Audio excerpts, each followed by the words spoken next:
அந்த சொந்த பந்தமா உட்கார வச்சு ஒருவேளை எனக்கு போறவும் இல்லை.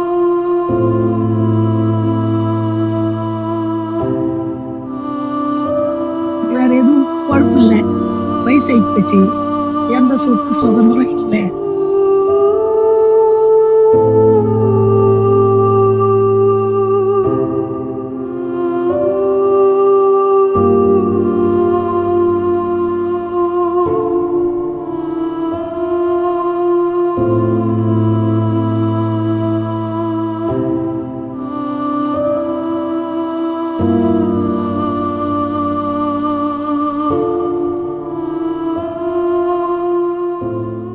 பாட்டி ஒன்றும் இல்லை, எதுக்கு உப்பு ஏன் போடுறாங்க?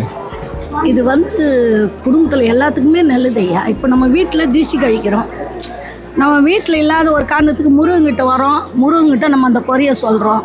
முருகா, உன் 5ஆம் பாடக்காரனே, உன் சன்னதிக்கு நான் வந்தேன், என் குறையெல்லாம் தீர்த்து வைடப்பா, கஷ்டமெல்லாம் உப்பு கரையிற மாதிரி கரையணும் அன்றதுக்கு தான், ஒரு ஐதீகத்துக்கு தான் அது போகிறோம். வேறு ஒன்றும் இது இல்லை. நம்மளுக்கு நல்லது கெட்டதை பார்க்குறதெல்லாம் அவங்ககிட்ட நம்ம குறைய சொல்கிறோம். அதுக்கு இந்த உப்பு கரையிறதுக்கு போடுறோம். இது சக்தி. புரியுதுங்களா? முருகனுக்கு பாதுகாப்பு இருக்கிறது இது. அப்போ இது முருகன் சன்னதிக்கு போகிறவங்களுக்கு பாதுகாப்பு கொடுக்குமா கொடுக்காதா? அதுதான், வேறு ஒன்றும் இல்லை. எத்தனை வருஷமா பண்ணுறீங்க இது? நான் 15 வருஷமாக பண்ணுறேன். 15 வருஷமா இங்கே தான் இருக்கீங்க? உங்கள் பூர்வீகம் இதுதான்? இதுதான். எனக்கு வேறு எதுவும் குழப்பம் இல்லை. வயசாகி போச்சு. எந்த சொத்து சுதந்திரம் இல்லை. முருகன் ஆளுகிற படியை வச்சு தான் குடும்பத்தை தள்ள. முருகன் தான் உங்களுக்கு சொத்து? எனக்கு சொத்து எனக்கு அவர் தான். எனக்கு யாரும் இல்லை.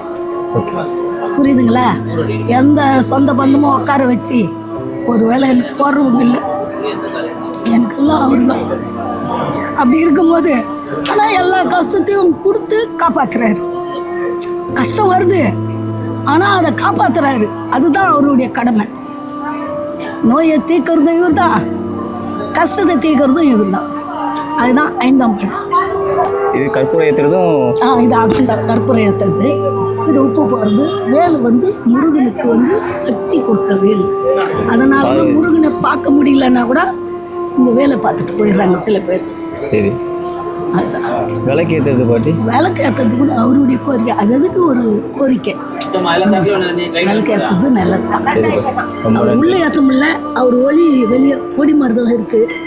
அந்த கொடி மரத்தை காமிச்சு வச்சுட்டு போயிடும். உள்ள முருகன் கிட்ட வைக்க முடியல, வைக்க முடியாது. அதனால இங்கே வைக்கிறேன்.